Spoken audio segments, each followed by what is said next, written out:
Hello అండి, నమస్తే. Welcome back our channel Suji kitchen recipes. ఈరోజు చక్కటి స్నాక్ ఐటమ్ అయితే చేసి చూపించబోతున్నానండి.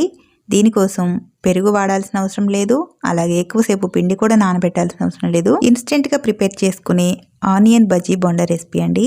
చాలా సింపుల్గా చేసేసుకోవచ్చు. టేస్ట్ అయితే సూపర్గా ఉంటుంది. వీటికి చట్నీ కూడా సపరేట్గా చేయాల్సిన అవసరం ఉండదండి, అంత రుచిగా ఉంటాయి. మరి ఇవి ఎలా చేయాలో ఇప్పుడైతే వీడియోలో చూసేయండి. ముందుగా పిండి కలపడానికి వీలుగా ఇలా లోతుగా ఉండే ఒక గిన్నె తీసుకొని ఇందులోకి ముందుగానే కట్ చేసి పెట్టుకున్న ఉల్లిపాయ ముక్కలు యాడ్ చేసుకోండి. నేను ఇక్కడ పెద్ద సైజు ఉల్లిపాయలు ఒక 2 అయితే తీసుకున్నాను. ఇలా చిన్న ముక్కలుగా కట్ చేసి వేసుకోండి.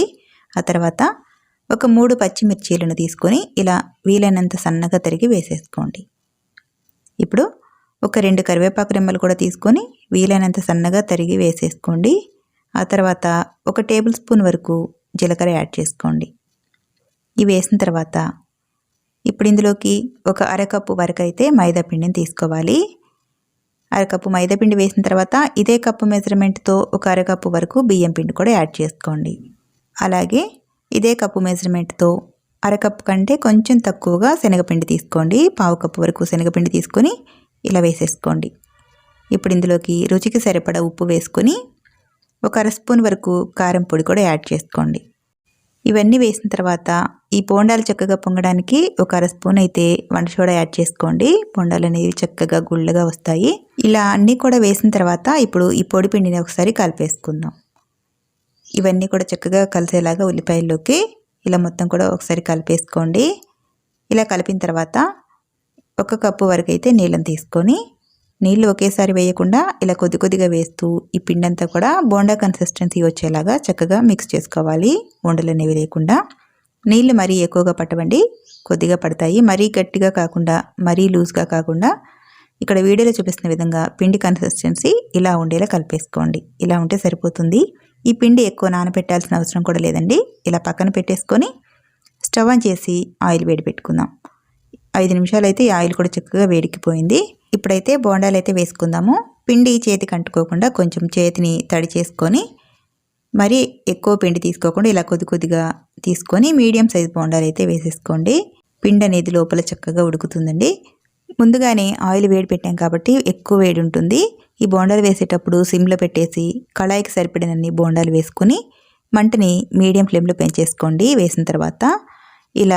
వేసిన తర్వాత అన్నీ కూడా ఇలా జాలీ గరిటెతో కలుపుకుంటూ చక్కగా ఫ్రై చేశారంటే అన్ని వైపులు కూడా మంచి కలర్తో క్రిస్పీగా ఫ్రై అయిపోతాయి. చాలా తొందరగా వేగిపోతాయండి, ఎక్కువ టైం కూడా పట్టదు ఈ బోండాలు వేగటానికి. చూసారా, వెంటనే చక్కటి కలర్తో చాలా బాగా ఫ్రై అయిపోయాయి. ఇలా మంచి కలర్ వచ్చేంత వరకు ఫ్రై చేసుకొని ఒక బౌల్లోకి తీసేసుకోవడమే. ఇదే విధంగా మిగిలిన పిండి కూడా రెండోసారి ఇలా బోండాలు వేసేటప్పుడు మంటని సిమ్లో పెట్టేసుకొని బోండాలు అయితే వేసేసుకోండి. ఆయిల్ బాగా వేడికి ఉంటుంది కాబట్టి పైన తొందరగా మాడిపోయి కలర్ వచ్చేస్తాయండి. అందువల్ల లోపల పిండి అనేది పచ్చిగా ఉండిపోతుంది. ఇలా బోండాలన్నీ వేసిన తర్వాత మీడియం మంటలో చక్కగా ఫ్రై చేసుకోండి. ఈ బోండాలు అయితే తొందరగా ఫ్రై అయిపోతాయి. అలాగే ఆయిల్ కూడా చాలా తక్కువగా అబ్జర్వ్ చేసుకుంటుందండి, ఎక్కువ ఆయిలీగా కూడా ఉండవు ఈ బోండాలు వచ్చేసి. చూసారా, మంచి కలర్తో ఫ్రై అయిపోయినాయి. మిగిలిన పిండి కూడా ఇదే విధంగా ప్రిపేర్ చేసుకున్నారంటే ఎంతో టేస్టీగా సింపుల్గా ప్రిపేర్ చేసుకునే snack item onion bonda bajji recipe అయితే రెడీ అయిపోతుంది. చాలా సింపుల్ అండి. ఈ స్నాక్స్ ఐటమ్ చేసుకోవడానికి పిల్లలకైతే భలే నచ్చుతుంది. ఇవి చట్నీ అవసరం లేకుండా వీటినైతే ఇలానే తినొచ్చండి, చట్నీ కూడా అవసరం లేదు.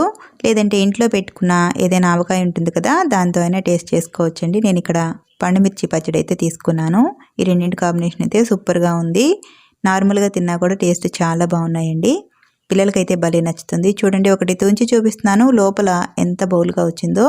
ఈ బోండా బజ్జీ అయితే ఆయిల్ కూడా చాలా తక్కువగా అబ్జర్వ్ చేసిందండి. ఇందులో పెరుగు వాడలేదు, అలాగని పిండి కలిపి కూడా ఎక్కువ టైం కూడా వెయిట్ చేయలేదు కదా, వెంటనే చేసేసుకోవచ్చు. సింపుల్గా ఈ ప్రాసెస్లో మీరు కూడా ఈ ఆనియన్ బోండా బజ్జీ రెసిపీని ట్రై చేసి ఈ రెసిపీ మీకు ఎలా వచ్చిందో కామెంట్ చేయండి. ఈ వీడియో నచ్చితే ప్లీజ్ ఒక లైక్ చేసి ఈ వీడియోని మీ ఫ్రెండ్స్కి, రిలేటివ్స్కి షేర్ చేయండి. కొత్తగా ఎవరైనా నా ఛానల్ని చూసినట్లయితే please subscribe to my YouTube channel. Thank you for watching.